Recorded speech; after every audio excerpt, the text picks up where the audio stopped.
Hi, hello, good morning. Welcome to SVS exams. In the previous class, we have discussed Jirna Vyavastha.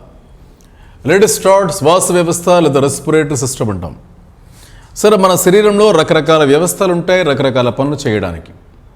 శ్వాస వ్యవస్థ లేదా respiratory system దేనికి సంబంధించిందంటే గాలి పీల్చుకోవడం, గాలి విడిచిపెట్టడం అనే కాన్సెప్ట్ బేస్ చేసుకుని ముందుకెళ్తుంది సార్. అది గాలి పీల్చుకోవడం అంటే పర్యాయపదంగా ఆక్సిజన్ తీసుకోవడం, గాలి విడిచిపెట్టడం అంటే పర్యాయపదంగా ఆక్సిజన్ విడిచిపెట్టడం, CO2 విడిచిపెట్టడం. కాబట్టి ఆక్సిజన్ తీసుకోవడం, కార్బన్ డైఆక్సైడ్ విడిచిపెట్టడం ప్రక్రియ చెప్పుకుంటాం శ్వాసక్రియ. Clear sir? సరే, మనం గాలి పీల్చుకున్న మొట్టమొదటి అవయవం లేదా భాగము, శరీర భాగం ముక్కు సార్. ముక్కుతో గాలి ప్రవేశించిన మొదలు ఇది చివరికి ఊపిరితిత్తులండి. అంటే ముక్కు లోపల గ్రసని, వాయునాళం, శ్వాసనాళం, శ్వాసనాళికలు, చివరికి ఊపిరితిత్తులండి. అంటే ముక్కు నుంచి ఊపిరితిత్తుల వరకు ఈ ఉన్న వ్యవస్థను ఏమంటామంటే శ్వాస వ్యవస్థ అంటాం. ఏమంటాం సార్? శ్వాస వ్యవస్థ. మరి శ్వాస వ్యవస్థలో ముఖ్యంగా శ్వాసక్రియ అంటే ఏంటి? ఫస్ట్ ఆఫ్ ఆల్ చూద్దాం సార్ మనం. శ్వాసక్రియ దాన్ని ఇంగ్లీష్లో రెస్పిరేషన్ అంటాం sir. Clear? Respiration. Sir, respiration అనే పదం రెస్పైర్ అనే లాటిన్ భాషా పదం నుంచి ఏర్పడింది. రెస్పిరేషన్ అనే పదం రెస్పైర్ అనే లాటిన్ పదం నుంచి ఏర్పడింది. రెస్పిరేషన్. రెస్పైర్ అంటే మీనింగ్ ఏంటంటే పీల్చడం. వాస్తవానికి శ్వాసక్రియ అంటే మనం ఎలా చెప్పుకుంటామంటే ఉచ్ఛ్వాస నిశ్వాస ప్రక్రియల మొత్తం అని చెప్పుకుంటాం. అంటే గాలి పీల్చడం, గాలి విడిచిపెట్టడం. అంటే శ్వాసక్రియ అనగా మనం ఏం చెప్తాం? మనం ఉచ్ఛ్వాస నిశ్వాస ప్రక్రియల మొత్తం. And inhalation, exhalation. ఉచ్ఛ్వాస నిశ్వాస ప్రక్రియల మొత్తం, process of inhalation and exhalation. ఇదేనేమంటామంటే శ్వాసక్రియ అంటాం సార్. శ్వాసక్రియ. సరే, శ్వాసక్రియలో ఏ వాయువు పీల్చుకుంటాం, ఏ వాయువు విడిచిపెడతాం, అది కూడా ఇంపార్టెంట్ పెట్టేశారు మనకి. శ్వాసక్రియలో పీల్చుకునే వాయువు ఆక్సిజన్, విడిచిపెట్టే వాయువు కార్బన్ డైఆక్సైడ్. శ్వాసక్రియలో తీసుకునే వాయువు ఆక్సిజన్, విడిచిపెట్టే వాయువు కార్బన్ డైఆక్సైడ్. క్లియర్? అయితే ఇక్కడ కాబట్టి చూడండి సార్, ఇక్కడ శ్వాసక్రియలో ఆక్సిజన్ తీసుకుంటాం కాబట్టి శ్వాసక్రియ ఒక, గమనించాలి, శ్వాసక్రియ ఒక ఆక్సీకరణ క్రియ. ఓల్డ్ ఎగ్జాంపుల్ సార్ ఇది, ఆక్సీకరణ చర్య. శ్వాసక్రియలో ఆక్సిజన్ తీసుకోబడుతుంది కాబట్టి దీని ఆక్సీకరణ క్రియ, ఆక్సీకరణ చర్య అంటాం మనం. క్లియర్? ఆక్సిజన్ తీసుకోబడుతుంది కాబట్టి దీని ఆక్సీకరణ చర్య అంటాం.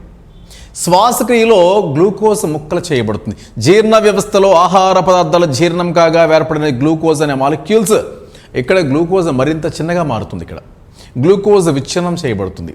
శ్వాసక్రియలో గ్లూకోజ్ విచ్ఛిన్నం చేయబడుతుంది కాబట్టి శ్వాసక్రియ ఒక విచ్ఛిన్న క్రియ అంటాం. దీన్ని ఆక్సీకరణ క్రియ అనొచ్చు. అంటే ప్రాస కోసం వాడుతున్నాయి వరుసగా. చూడండి, శ్వాసక్రియలో మనం గాలి విడిచిపెట్టేటప్పుడు వేడిగా వస్తుంది బయటికి గాలి, చూసారా? అందుకే దీన్ని ఏమంటాం? ఉష్ణం బయటకు వస్తుంది కాబట్టి దీన్ని ఉష్ణ విమోచక చర్య. ఉష్ణ విమోచక చర్య. క్లియర్? లేదా ఉష్ణ విమోచక క్రియ. అలాగే శ్వాసక్రియలో గ్లూకోజ్ విచ్ఛిన్నం చేయబడి శక్తి విడుదల చేయబడుతుంది. ఏ రూపంలో? ఏటీపీ రూపంలో. గ్లూకోజ్ అణువు విచ్ఛిన్నం చేయబడి ఏటీపీ రూపంలో విడుదల చేయబడుతుంది శక్తి. శక్తి విడుదల చేయబడుతుంది కాబట్టి దీన్ని ఏమంటామంటే శక్తి మోచక చర్య అంటాం. శక్తి మోచక క్రియ అంటాం. అంటే oxidation process, catabolic process, heat liberating process, energy liberating process. కాబట్టి రెస్పిరేషన్ అనేది ఇవన్నీ కూడా చెప్పుకుంటాం సార్ మనం. క్లియర్? సరే, మనం దీని తర్వాత శ్వాసక్రియ అనేది ఈ 4 ఇంపార్టెంట్ సార్. దీని తర్వాత అత్యంత ఇంపార్టెంట్ థింగ్స్ ఏంటంటే శ్వాసక్రియలో ఏ వాయువు తీసుకోబడుతుంది? ఇక్కడ మనకి ఆక్సిజన్. ఎంత శాతం పీల్చుకోబడుతుంది, ఎంత శాతం విడిచిపెట్టబడుతుంది? దీనికి ఒక చిన్న పట్టిక కూడా వేసుకుందాం సార్ మనం. సార్, వాతావరణంలో అతి ఎక్కువగా ఉండేటువంటి వాయువు ఏంటి అని కుడదాడు సార్ ఒకసారి. వాతావరణంలో అతి ఎక్కువగా ఉండేటువంటి వాయువు సార్, ఉచ్ఛ్వాస ప్రక్రియలో శాతం, నిశ్వాస ప్రక్రియలో శాతం. అదే sir, nitrogen, oxygen, carbon dioxide, organ. సాధారణంగా వాతావరణంలో అతి ఎక్కువగా ఉండేటువంటి గ్యాషియస్ ఎలిమెంట్ అండి. The most abundant gaseous element అంటే వాతావరణంలో అతి ఎక్కువగా ఉన్న వాయురూప మూలకం నైట్రోజన్ సార్. రెండవ స్థానం ఆక్సిజన్, మూడవ స్థానం ఆర్గాన్, నాలుగవ స్థానం కార్బన్ డయాక్సైడ్.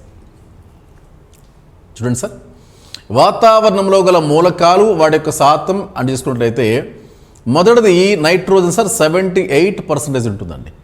రెండవది ఆక్సిజన్ అండి 21% ఉంటుంది. మూడవది ఆర్గాన్ అండి 0.9% ఉంటుంది. నాలుగవది కార్బన్ డయాక్సైడ్ అండి 0.03. వాతావరణంలో గల మూలకాలు వాటి యొక్క శాతాల పరంగా వేసుకోవచ్చు మనం.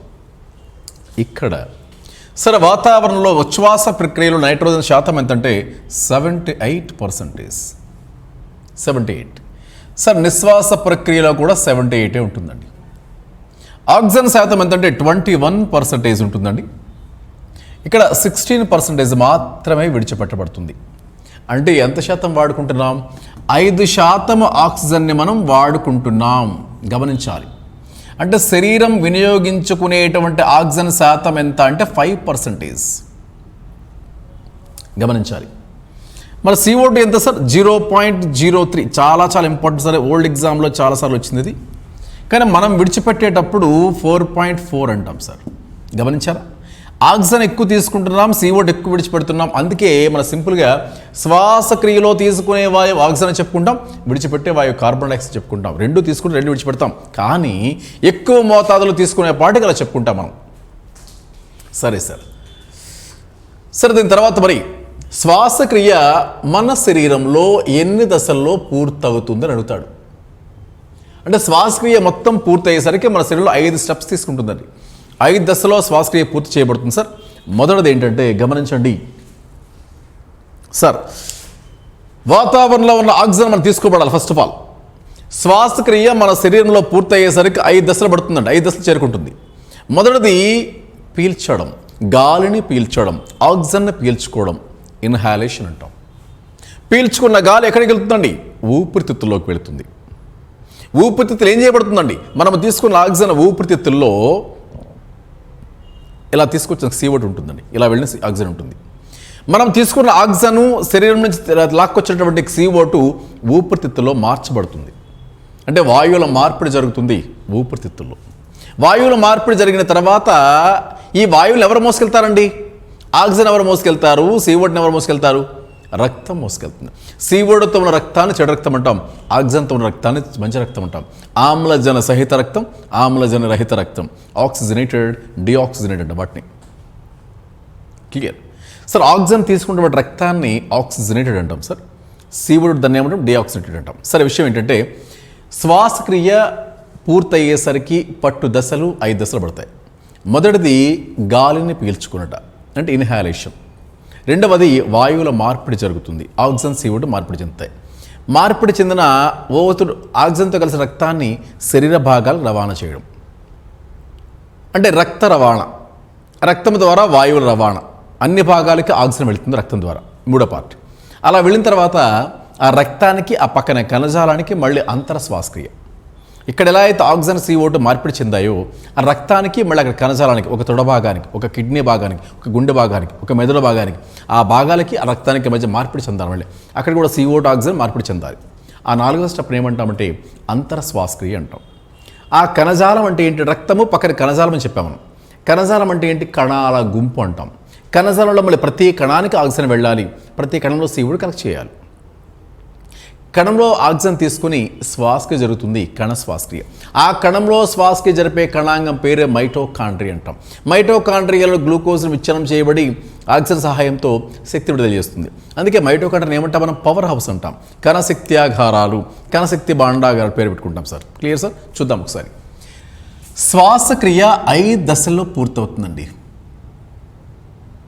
శ్వాసక్రియ 5 దశల్లో పూర్తి అగును మానవునిలో. Clear sir? మొదటిది క్లియర్, శ్వాసక్రియ 5 దశల్లో పూర్తవుతుంది. Read sir.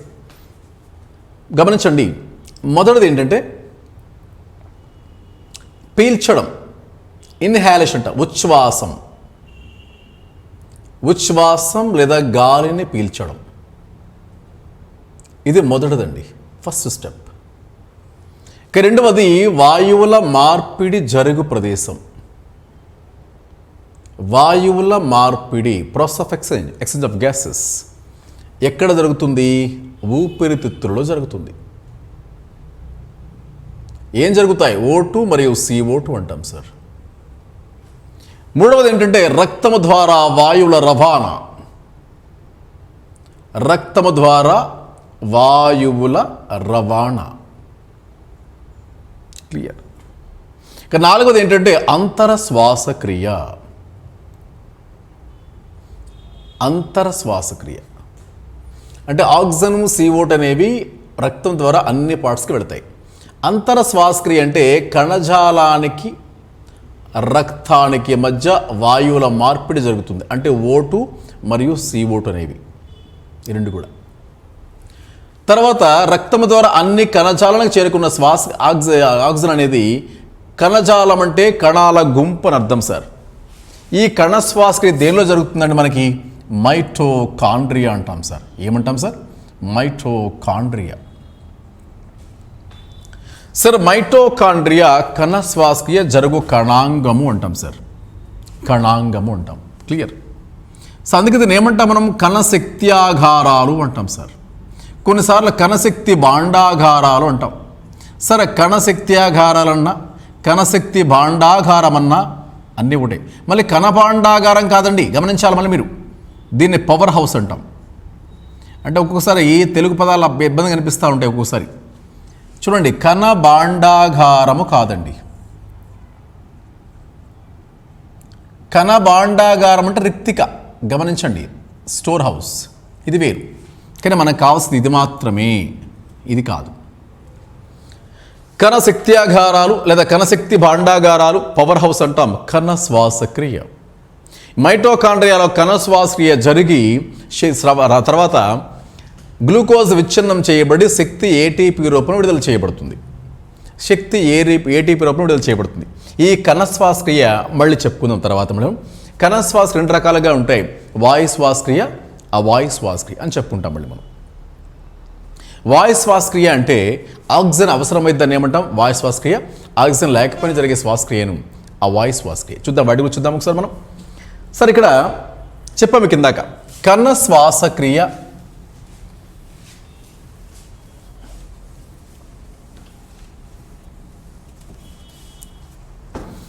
Right sir. కణ శ్వాసక్రియలో ఏ కణాంగం ఉంటుంది? కణ శ్వాసక్రియ జరుపు కణాంగం పవర్ హౌస్ అంటాం. దీన్ని mitochondria. Mitochondria power house of the cell అంటాం సార్. కణశక్త్యాగారం అంటాం సార్. అయితే ఒక మైటోకాండ్రియాలో గ్లూకోజ్ అణు విచ్ఛిన్నం చేయబడి 38 ఏటీపీలు ఏర్పడతాయి సార్. 38 ఏటీపీలు ఏర్పడతాయి. అంటే మైటోకాండ్రియాలో శక్తి ఏటీపీ రూపంలో విడుదల చేయబడుతుంది కాబట్టి ఏటీపీని కణశక్తి నగదు అంటాం. సెల్ కరెన్సీ లేదా ఎనర్జీ కరెన్సీ అంటాం. సరే, ఏటీపీ అంటే ఎడినోసిన్ ట్రైఫాస్ఫేట్. ఎడినోసిన్ ట్రైఫాస్ఫేట్ అని అంటాం సార్. ఎడినోసిన్ ట్రైఫాస్ఫేట్ అనేది ఒక కణశక్తి నగదు, కణ భాండ చెప్పుకుంటాం మనం. Clear sir. సార్, ఒక ఏటీపీ ఎంత శక్తిని ఇస్తుందంటే 7.2 కిలో క్యాలరీస్. ఒక ఏటీపీ విలువ 7.2 కిలో క్యాలరీస్ అంటాం సార్, లేదా 7200 క్యాలరీలు అని చెప్తాం. Clear sir. సరే, మరి కణ శ్వాసక్రియ రెండు రకాలు చెప్పుకున్నాం సార్. వాయు శ్వాసక్రియ, అవాయు శ్వాసక్రియ, ఏరోబిక్ రెస్పిరేషన్, ఎన్రోబిక్ రెస్పిరేషన్. సార్, పేర్లోనే ఉంది సార్. వాయు శ్వాసక్రియ అంటే వాయువు అవసరం. వాయువు అంటే nothing but oxygen sir. Oxygen అవసరమయ్యే శ్వాసక్రియని ఏమంటామంటే వాయు శ్వాసక్రియ అంటాం. ఆక్సిజన్ లేకపోయినా జరిగే శ్వాసక్రియని అవాయు శ్వాసక్రియ. చాలామంది అనుకుంటారు ఆక్సిజన్ లేకపోతేనే జరుగుతుంది అనుకోవద్దండి, రాంగ్ అది. ఆక్సిజన్ లేకపోయినా కూడా even absence of oxygen it can be done. Clear sir. చూద్దాం వాటిని ఒకసారి. Right sir. సార్, మరి వాయు శ్వాసక్రియ అవాయు శ్వాసక్రియకి ప్రధానమైన భేదాలు ఏంటో ఒక చిన్న పట్టిక రూపంలో చూద్దాం మనం. Clear sir. అంశము వాయు శ్వాసక్రియ, అవాయు శ్వాసక్రియ. ఐరోబిక్ రెస్పిరేషన్, ఎన్రోబిక్ రెస్పిరేషన్ అంటాం దీన్ని. Clear sir? సార్ అంశము వాయు శ్వాసక్రియ, అవాయు శ్వాసక్రియ, రైట్? సరే సార్.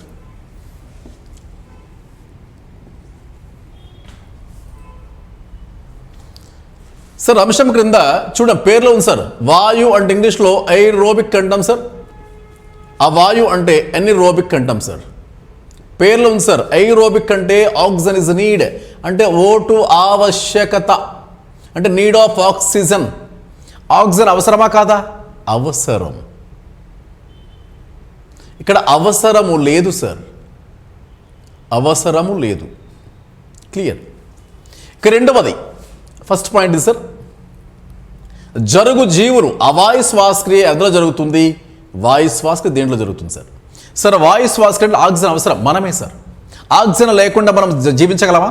జీవించలేము. అంటే మానవుడు, మొక్కలు కూడా, జంతువులు కూడా.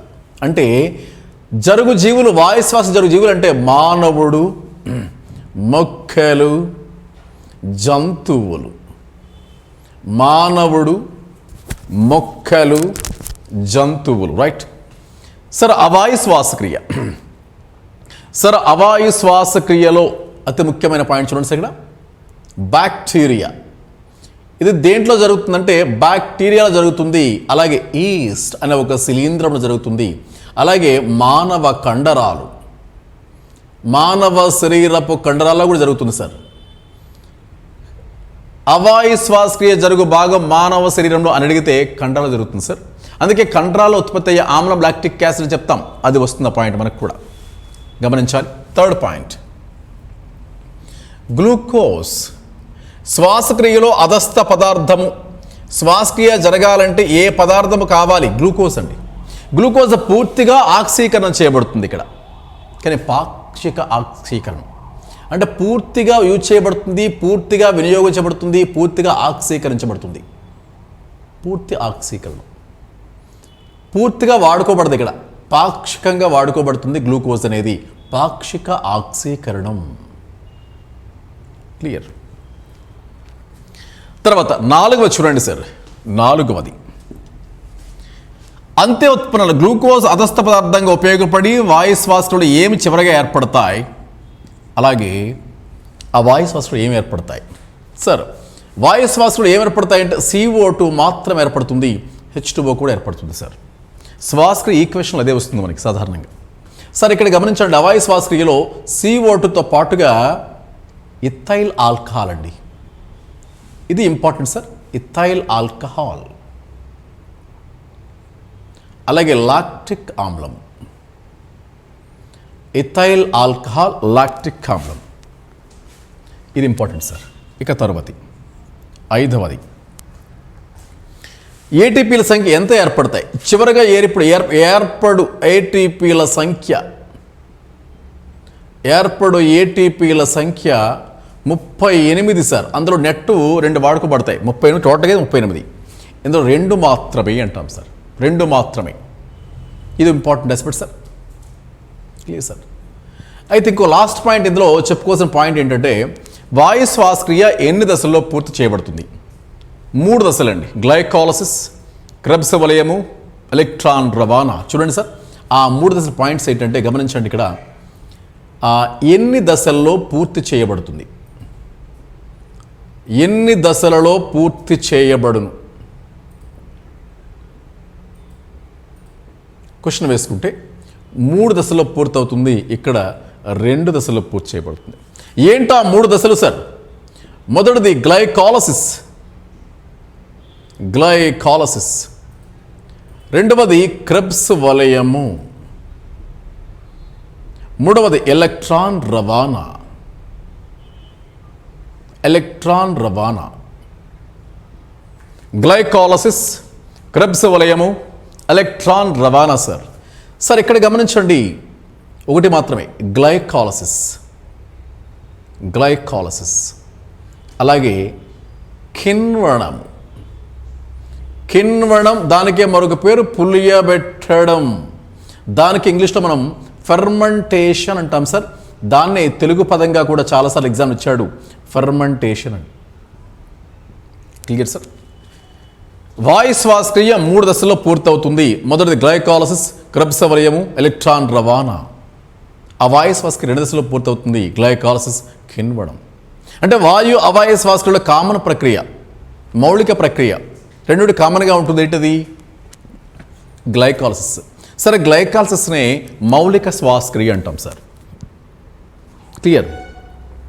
దీన్ని బాటనీలో మళ్ళీ డీటెయిల్ ఎక్స్ప్లెయిన్ చేస్తాం సార్. సార్ ఇక్కడ గత ఎగ్జామ్లో ఏపీఎస్ఐలో ఓల్డ్ ఎగ్జామ్ బిట్టి ఏంటంటే గ్లైకాలసిస్ యొక్క అంత్య ఉత్పన్నం ఏంటి అడిగాడు సార్ వాడు. గ్లైకాలసిస్ యొక్క అంత్య ఉత్పన్నం ఏంటి అని క్వశ్చన్ అడిగాడు. మొన్న రీసెంట్గా లాస్ట్ ఏపీఎస్ఐ ఎగ్జామ్లో అంత్య ఉత్పన్నం ఏంటి, అంత్య ఉత్పన్నం ఏంటి, అందులో కర్బన పరమాణు ఓల్డ్ ఎగ్జామ్ బిట్ సార్. మొన్న వచ్చినటువంటిది లాస్ట్ టైం ఏపీకి ఏదైతే జరిగిందో ఏపీఎస్ఐ ఎగ్జామినేషన్లో ఈ బిట్ ఇచ్చారు, ఏపీఎస్ఐకి అడిగాడు సార్. Clear sir? సార్ పేర్లో ఉంది సార్ గ్లైకో. సార్ గ్లైకో అంటే గ్లూకోజ్ అంటే పేర్లో ఉంది, గ్లైకో అంటే గ్లూకో. లైసిస్ అంటే విచ్ఛిన్నం సార్, లైసిస్ అంటే విచ్ఛిన్నం. అంటే గ్లూకోజ్ అనేది విచ్ఛిన్నం చెందగా ఏర్పడ్డాయి 2 పైరువిక్ ఆమ్ల అణువులు. చూసారా? అంటే గ్లైకాలసిస్ యొక్క అంత్యోత్పన్నం ఏంటి అనే క్వశ్చన్ అడిగితే పైరువిక్ యాసిడ్. అంటే గ్లైకాలసిస్ యొక్క అంత్యోత్పన్నం పైరువిక్ యాసిడ్. సరే, గ్లూకోజ్ యొక్క ఫార్ములా C6H12O6 అంటాం సార్. అంటే ఎన్ని కార్బన్స్ ఉన్నాయి ఇక్కడ? గ్లూకోజ్లో 6 కర్బన పరమాణువులు ఉన్నాయి సార్. అంటే పైరువిక్ యాసిడ్ 2 ఏర్పడ్డాయి కాబట్టి 2 హాఫ్ ఏర్పడ్డాయి. అంటే ఒక పైరువిక్ యాసిడ్లో ఉండే పరమాణువులు C3 అండి. అంటే పైరువిక్ యాసిడ్లో ఉండే కర్బన పరమాణు సంఖ్య ఎంత? 3 సార్. ఇంపార్టెంట్. మళ్ళీ లాస్ట్ ఎగ్జామ్ ఏపీఎస్ఐలో ఈ బిట్ ఇచ్చాడు సార్ మనకి. క్లియర్? అంటే గ్లైకాలసిస్లో అంత్య ఉత్పన్నం పైరువిక్ ఆమ్లం అంటాం. దీన్ని మళ్ళీ డీటెయిల్డ్గా బాటనీలో మొక్కల శ్వాసక్రియ అని చెప్పినప్పుడు దాని గురించి మనం సైకిల్ వేస్తాం, ఫ్లో చార్ట్ వేస్తాం, ఎక్స్ప్లెయిన్ చేయబడుతుంది. Clear sir? రైట్. ఇది ఒక ఇంపార్టెంట్ ఆస్పెక్ట్ అండి. Right sir.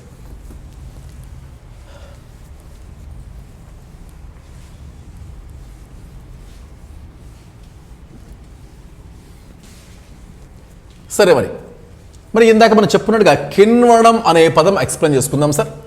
సరే, కిణ్వడం లేదా ఫెర్మెంటేషన్ లేదా పులియబెట్టడం సార్. పులియబెట్టడం అనే పదం మనకు దగ్గరగా ఉండే పదం సార్. మార్నింగ్ దోశ వేయాలి, ఇడ్లీ వేయాలంటే రాత్రిపూటే మనం నానబెడతాం పిండి అనేది కదా సార్. అంటే ఎందుకని? పిండి రాత్రిపూట నానబెడితే బాగా పులియబడుతుంది, మార్నింగ్ టేస్ట్ వస్తుంది అర్థం మనకి. జనరల్ దాని కాన్సెప్ట్ అదే సార్. అలా ఎక్కువసేపు నిల్వ చేయడాన్ని పిండి పదార్థాన్ని పులియబెట్టడం అంటాం మనం జనరల్గా అయితే. అయితే అలాంటి కిణ్వనము జరుగు సందర్భాలు ఏంటి, లేదా ఆ పదార్థం అలా ఏర్పడడానికి గల కారణం ఏంటి అని అడిగేటప్పుడు అడుగుతుంటాడు సార్. కిణ్వనము జరుగు సందర్భాలు. Clear sir? కిణ్వనము జరుగు సందర్భాలు అడిగేటప్పుడు చూడండి, ఒక 4-5 థింగ్స్ చెప్పుకోవచ్చు మనం. రాత్రిపూట పాలు తోడు పెడతాం, మార్నింగ్ పెరుగు అవుతుందండి. అంటే పాలు పెరుగుగా మారు ప్రక్రియ, పాలు పెరుగుగా మారు ప్రక్రియ కిణ్వన ప్రక్రియ అంటాం సార్, ఫర్మెంటేషన్. అంతెందుకు సార్, మనం ఇడ్లీ దోశ పిండి సార్, ఇడ్లీ దోశ తయారీ అంటే preparation of idli and dosa, ఇది కూడా ఇంపార్టెంట్. అంతెందుకు సార్, మనం విలేజ్లో పేడపొయ్యి అంటాం సార్, దాన్నే గోబర్ గ్యాస్ అంటాం, దీన్ని బయోగ్యాస్ అంటాం. గోబర్ గ్యాస్ లేదా బయోగ్యాస్ తయారీ అంటాం sir. Gobar gas or biogas తయారీ. క్లియర్? అలాగే మనం చెప్పుకున్నట్టుగా బేకరీ ఉంటాయి కదా, బేకరీ ఉత్పత్తులండి, బ్రెడ్, బన్ను, బిస్కెట్స్ ఉంటాయి కదా సార్, బేకరీ ఉత్పత్తుల తయారీ అంటాం సార్. బేకరీ ఉత్పత్తుల తయారీ. అంతెందుకు సార్, ద్రాక్ష సారాయి అంటే మేకింగ్ గ్రేప్ వైన్, ద్రాక్ష సారాయి తయారీ, గ్రేప్ వైన్ తయారీలు కూడా ఉపయోగపడే ప్రక్రియ ఇది సార్. కిణ్వనము జరుగు సందర్భాలు, పాలు పెరుగుగా మారు ప్రక్రియ, ఇడ్లీ దోశ తయారీ, గోబర్ గ్యాస్ తయారీ, అలాగే బేకరీ ఉత్పత్తుల తయారీ, ద్రాక్ష సారాయి తయారీ. ఇది మనకి అత్యంత ఇంపార్టెంట్ పాయింట్ సార్. సరే, ఇక్కడ ఒక చిన్న పాయింట్ చెప్పొచ్చు, ఇక్కడ నోట్ గమనించండి. గోబర్ గ్యాస్లో ఉండే గ్యాస్ ఓల్డ్ ఎగ్జాంపుల్ సార్ మనకి. గోబర్ గ్యాస్లో ఉండే గ్యాస్ అన్న, బయోగ్యాస్లో ఉండే గ్యాస్ అన్న, లేదా సిఎన్జి గ్యాస్లో గ్యాస్ అన్న, మార్ష్ గ్యాస్ అన్న, వరి పొలాల్లో ఉండే గ్యాస్ అన్నా, చిత్తడి పొలాల్లో గ్యాస్ అన్నా, మార్ష్ గ్యాస్ అన్నా అన్నిటికీ ఒకటే ఆన్సర్ అండి, మీథేన్. అంటే సందర్భం వచ్చింది కాబట్టి మనం చెప్పుకుంటున్నాం. చూడండి ఇక్కడ గోబర్ గ్యాస్ అలా అన్న, బయోగ్యాస్ అన్న, సిఎన్జి, జి అంటేనే గ్యాస్లు అండి, సిఎన్జి గ్యాస్ పర్యాపదంగా సరదాగా వాడుతుంటాం ఫ్లోలో. అలాగే నేచురల్ అంటే సహజ వాయువు, సహజ వాయువు అన్న, చిత్తడి నేలలో ఉండే వాయువు అన్న, అలాగే వరి పొలాల్లో ఉండే వాయువు అన్న, మార్ష్ గ్యాస్ అన్న. సరే, అన్నిటికీ ఒకటే ఆన్సర్ అండి, మీథేన్ సార్. అదే CH4 అంటాం, మీథేన్. చాలా చాలా ఇంపార్టెంట్ సార్ ఇక్కడ. కాబట్టి gobar gas, biogas, CNG gas, సహజ వాయువు, చిత్తడిలో ఉండే వాయువు, వరి పొలంలో ఉండే వాయువు, మార్ష్ గ్యాస్ అంటాం, CH4 మీథేన్. చాలా చాలా చాలా ఇంపార్టెంట్ సార్. అది ఒక ఇంపార్టెంట్ ఆస్పెక్ట్ అండి. Clear sir. కాబట్టి కిణ్వనం జరుగు సందర్భాలంటే పాలు పెరిగ్గా మారు ప్రక్రియలో గల ఏ ప్రక్రియ ఉంటుందంటే కిణ్వన ప్రక్రియ. ఇడ్లీ దోశ తయారీలో కిణ్వన ప్రక్రియ. ఇలా చాలా చాలా ఇంపార్టెంట్ సార్. Right sir. ఇది శ్వాస వ్యవస్థ సంబంధించి ఇంపార్టెంట్ పాయింట్స్ అండి. సరే, మరి ఇక్కడ మానవ శరీరంలో శ్వాసక్రియ జరిపే కణాంగం ఏంటి, లేదా కణాంగం కాదు భాగం ఏంటి అడుగుతాడు. కణాంగం అంటే మైటోకాండ్రియా అని పదం ఆన్సర్ రాయాలి సార్. మానవ శ్వాసక్రియలో జరుగు కణాంగం పేరంటే మాత్రం మైటోకాండ్రియా. మానవుల్లో శ్వాసక్రియలో గల శ్వాసేంద్రియం, రెస్పిరేటరీ ఆర్గాన్ అంటే మాత్రం ఊపిరితిత్తులు. మానవుడిలో గల శ్వాసేంద్రియం అంటే ఊపిరితిత్తులు అండి. శ్వాసక్రియ జరుగు కణాంగం అంటే మాత్రం మైటోకాండ్రియా. గమనించాలి సార్ పాయింట్. Clear sir. చూడండి సార్, డిఫరెన్స్ గమనించాలి. మానవ శ్వాసేంద్రియం అంటే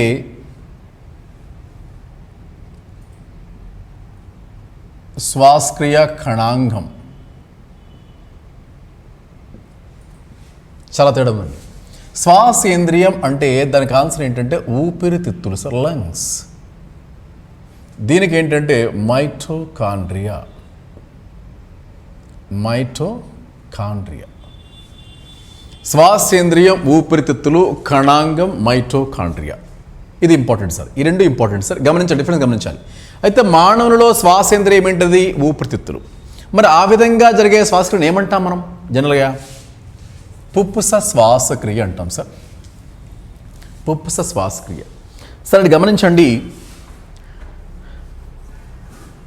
చిన్న టేబుల్ వేసుకోవచ్చు మనం ఇక్కడ.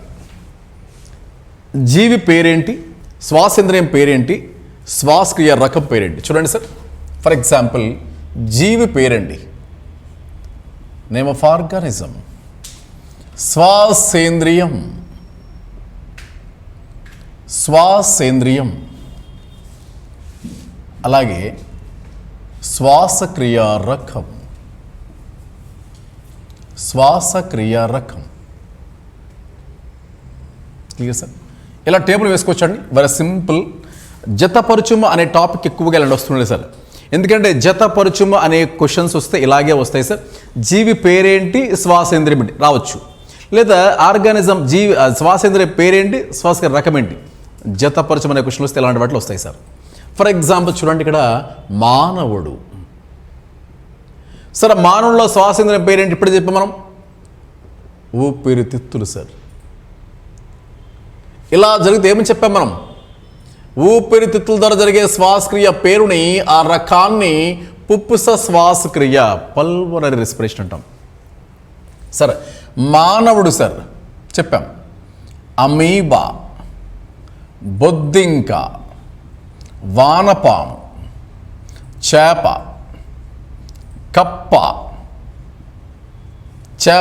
కప్ప, అలాగే రొయ్య మరియు పీత, అలాగే తేలు, అలాగే తాబేలు. ఇలా వేసుకోవచ్చండి. గమనించారా? ఒకటి, అమీబాలో ఏ రకమైన శ్వాసక్రియ, బొద్దింకలో, వానపాములో, చేపలో, కప్పలో, రొయ్య, పీత, తేలు, తాబేలు. వివిధ రకాల జీవుల్లో వివిధ రకాల శ్వాసక్రియలు ఉంటున్నాయి సార్. అమీబాలో శ్వాసక్రియ కణత్వచం లేదా ప్లాస్మా త్వచం. కణత్వచం లేదా ప్లాస్మా త్వచం అంటాం. కణత్వచం లేదా ప్లాస్మా త్వచం సార్. క్లియర్. దీన్ని ఏమంటామంటే అమీబాలో విసరణ, వ్యాపనం. సరే, విసరణ లేదా వ్యాపనం అంటే ఏంటంటే అధిక గాఢత ప్రదేశాన్ని నుంచి అల్ప గాఢత గల ప్రదేశానికి అణువులు చలించడం. Transfer of molecules from high concentration to low concentration. అధిక గాఢత ప్రదేశాన్ని నుంచి అల్ప గాఢత ప్రదేశానికి అణువులు చలించడాన్ని ఏమంటాం మనం? వ్యాపనం లేదా విసరణ లేదా డిఫ్యూజన్ అంటాం సార్. డిఫ్యూజన్ ఇంగ్లీష్లో. అమీబాలో శ్వాసేంద్రియం ప్లాస్మా త్వచం. బొద్దింకలో గల శ్వాసేంద్రియం వాయునాళాలు. వానపాములో శ్వాసేంద్రియం చర్మం సార్. చేపలో మొప్పలు. కప్పలో 3 రకాలు ఉంటాయి సార్. ఇందులో కప్పలో 3 రకాలు ఉంటాయి. అలాగే మొప్పల ద్వారా జరుగుతుంది, చర్మం ద్వారా జరుగుతుంది, ఊపిరితిత్తుల ద్వారా జరుగుతుందండి. 3 రకాల శ్వాస జరిపే ఏకైక జీవి కప్ప సార్. రొయ్య, పీత. రొయ్యలో పుస్తకాకార మొప్పలు సార్. పుస్తకాకార మొప్పలు. తేలు పుస్తకాకార ఊపిరితిత్తులు. పుస్తకాకార ఊపిరితిత్తులు. తాబేలు పాయు. ఇలా ఎందుకు చెప్పానంటే జతపరచుము అనే రకమైన క్వశ్చన్లు వచ్చేటప్పుడు జీవి పేరి శ్వాసేంద్రియం ఇస్తాడు ఎక్కువగా గమనించాలి. అంటే ఇక్కడ చెప్తున్న జతపరచుము అలాంటి క్వశ్చన్లు నేను ఎక్కడైనా పట్టిక వేశానంటే అవి ఈ టైప్ క్వశ్చన్స్ అర్థం చేసుకోవాలి, మీరు గమనించాలి. పట్టిక వేసిన దగ్గర జతపరచం అనే క్వశ్చన్లు వస్తూ ఉంటాయి. మానవుడు ఊపిరితిత్తులు. ఇలా జరిగితే ఏమంటాం మనం? పుప్పు శ్వాసక్రియ అన్నాం. అమీబాలో శ్వాసేంద్రియం ప్లాస్మా త్వచం, విసరణ లేదా వ్యాపనం అన్నాం.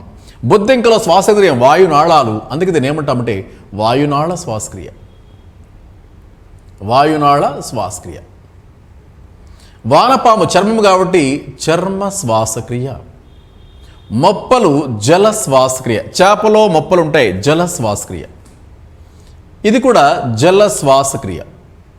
అయితే ఒకసారి note important point. Old SSC సిహెచ్ఎస్లో వచ్చిన బిట్ ఏంటంటే లాస్ట్ టైము, సరే చేపల్లో మొప్పలు ఉంటాయి, టాడ్పోల్లో మొప్పలు ఉంటాయి. ఇక్కడ కప్ప యొక్క చిన్న జీవుని ఏమంటాం సార్? చిరుకప్పని ఏమంటాం మనం? టాడ్పోల్ అంటాం సార్. టాడ్పోల్, కప్ప యొక్క చిరుకప్పని టాడ్పోల్ అంటాం. టాడ్పోల్ దశలో శ్వాసక్రియ ఎలా జరుగుతుందంటే మొప్పల ద్వారా. అయితే ఇక్కడ నోట్ ద పాయింట్ ఏంటంటే చేపలో మొప్పల వేరు, కప్పలలో మొప్పల వేరండి. అంటే టాడ్పోల్ గమనించాలి. చేపల మొప్పలు శరీరం లోపల కలిసిపోయి ఉంటాయి, మళ్ళీ ఓపెన్ చేస్తే మళ్ళీ క్లోజ్ అయిపోతుంటాయి.